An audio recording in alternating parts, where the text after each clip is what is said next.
Hey you, yes you, have you ever wondered what Donald Duck's life story was like? Hello?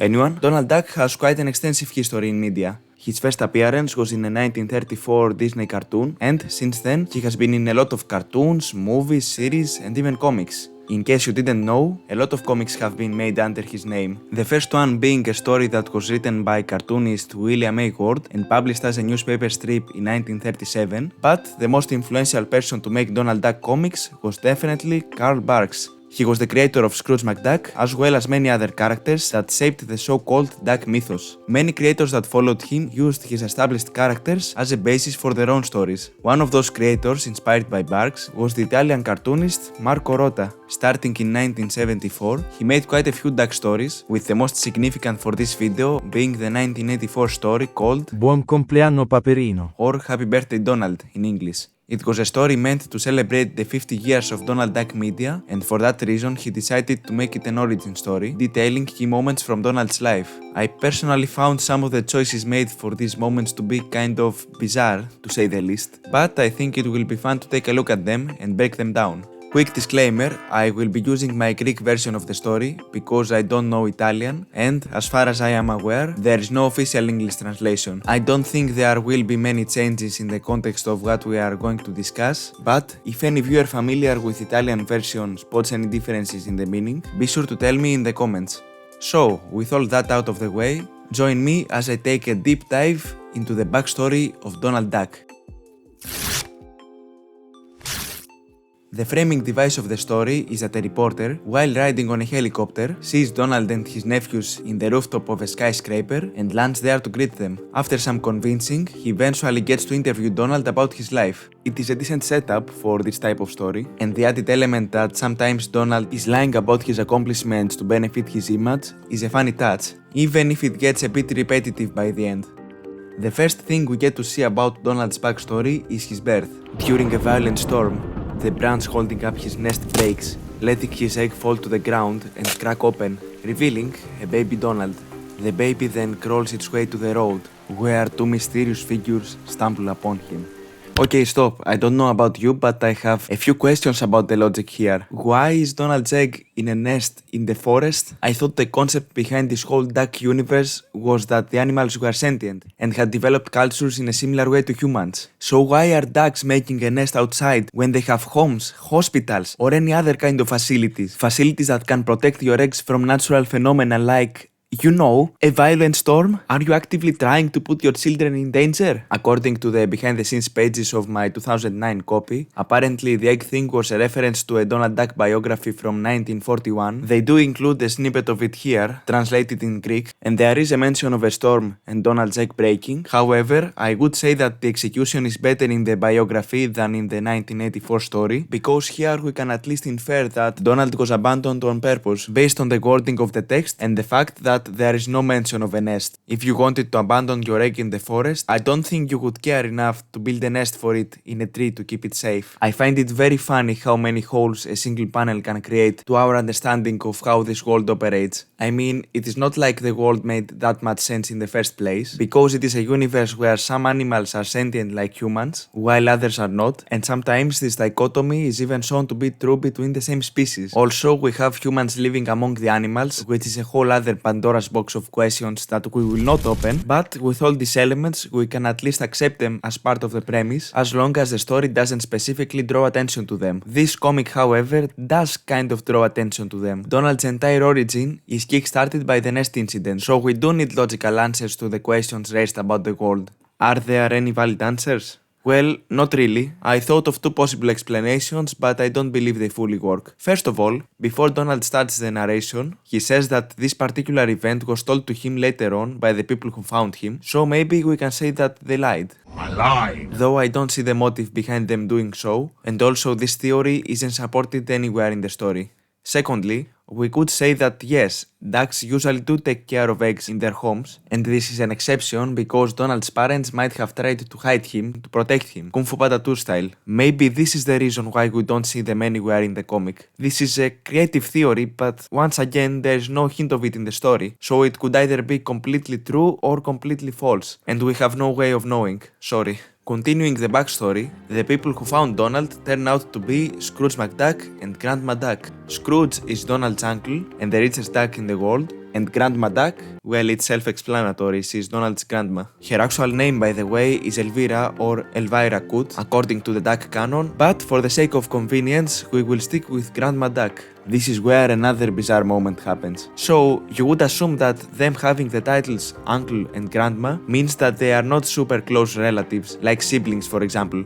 Well, you would be wrong, because this story establishes that they are siblings. The explanation they give us for why one of them is called uncle and the other grandma honestly reminds me of Solo, a Star Wars story, where Han is not actually called Solo, he was named that by a random officer. Grandma Duck is trying to convince Scrooge to adopt baby Donald and raise him as if they were his parents, but because Scrooge is apprehensive, she tells him, and I quote, "If you don't want to play the role of the father, at least accept the role of his uncle." To which Scrooge agrees and sarcastically says that if he is going to be the uncle, she will be the grandma, with the context being that he used to call her grandma for fun in the past, because she is his older sister. Your opinion may differ here, but I find all of this needlessly convoluted. I much prefer the simplicity of how Don Rosa explains it in The Life and Times of Scrooge McDuck. There, Scrooge is not the brother of Grandma Duck, his only connection with her is that one of his sisters, Hortense, and one of Grandma's children, Quackmore, are the parents of Donald. That way, Scrooge is Donald's uncle and Grandma Duck his grandma, without overcomplicating things. Speaking of overcomplicated things, I previously glossed over the revelation that Donald is an adopted member of the Duck family, meaning that his last name is not really Duck. Who are your people? I don't have people. I'm alone.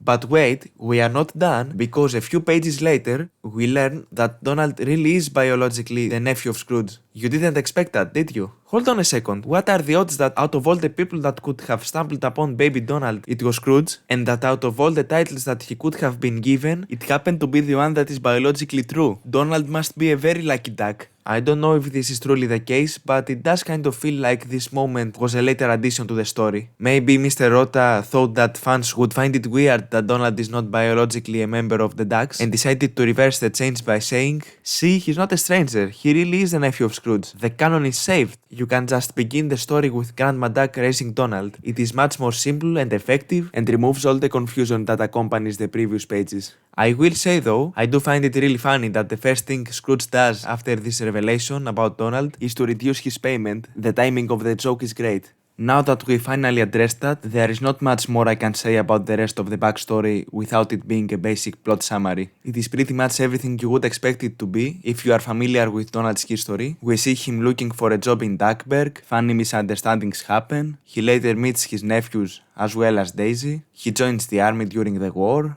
Wait a minute. I guess there is one more thing to talk about. So, Donald said that he was born in 1934 at the beginning of his narration, and the year America joined the Second World War was 1941. Yes, I did Google the date for my silly video, and this is only the beginning of the insanity. If you do the math, you will realize that Donald was only 7 years old when he joined the army. He went to war as a child. I've been in this fight since I was 7 years old. To be clear, Donald says that he was a movie star during that time, but the story presents this as another lie of his to seem more accomplished. This does not look like a movie set to me. So yeah, he most likely did join the army as a 7-year-old. Yes, this is a different version of our world, but everything from the clothes to the cars to the buildings is meant to be accurate to the late 1930s, so it is fair to assume that the date of the war would also be close, if not the same as the real one. Maybe the animals age differently than humans in this universe. This comic has already contradicted the idea that they behave similar to humans, so whatever. Or there might be something much more sinister happening under the surface. Hear me out on this. What if Donald's egg was created in a lab during a science experiment to test how fast a duck can grow up? This would explain the accelerated aging, as well as the absence of Donald's parents. They didn't abandon him, they just didn't exist. And then, one day, a scientist took the egg and hid it in the forest to protect it while everyone else was looking for him. That has to be the answer. It works perfectly if you ignore all the ways that it really doesn't. We now have proof that there is a whole facility out there creating Donald Ducks, and it must be stopped. We will not let them get away with it. We must tell the truth. We must resist. Or, maybe, the 1934 date was a reference to his first cartoon, him joining the army was a reference to the propaganda cartoons of the 40s, and the writer didn't think about the timeline stuff. Yeah, I think my theory is more plausible. We now reach the end of Donald's backstory, as his narration gets interrupted by Scrooge, and the two of them get into a fight. Fun fact, Scrooge says to the reporter that he should have interviewed him instead of Donald, which is a line I always thought was a reference to the life and times of Scrooge McDuck, but no, this is not actually the case. This story was released years before them. I don't know, I thought it was interesting. And that was Donald Duck's bizarre origin story, analyzed and overanalyzed in some places. If I'm being honest, with origin stories you never truly know what you are going to get in terms of quality. I don't think this one is great, it has the weird elements I pointed out previously, but it's not like it doesn't have anything good to offer. The humor is mostly funny, the timing is pretty solid, which is in line with the rest of Marco Rota's stories. The art is also pretty good, we get some great backgrounds, expressions and compositions. I briefly touched on this before, but there is a lot of attention to detail regarding the time period. You can look up pictures of 1930s vehicles and you can see that Mr. Rota got very close to the real thing. In general, what I see most here is a lot of passion and a pretty decent understanding of Donald's character. For all the narrative confusion I experienced, the story does get Donald right. It kind of is a celebration of all the things people love about him, and I like that. I hope I didn't come across as hateful here. Marco Rota might not be my favorite Donald Duck creator, but I wouldn't call him a bad writer. He has written some pretty decent stories. I will recommend you one that I read recently and I thought was pretty good. It is a comic called The Legendary Dance Competition. It is a funny story that explores the themes of fighting back against tyrannical oppression in a compelling way, which is honestly kind of surprising given the silliness of the premise. So go check it out. And remember, the duck clones are still out there.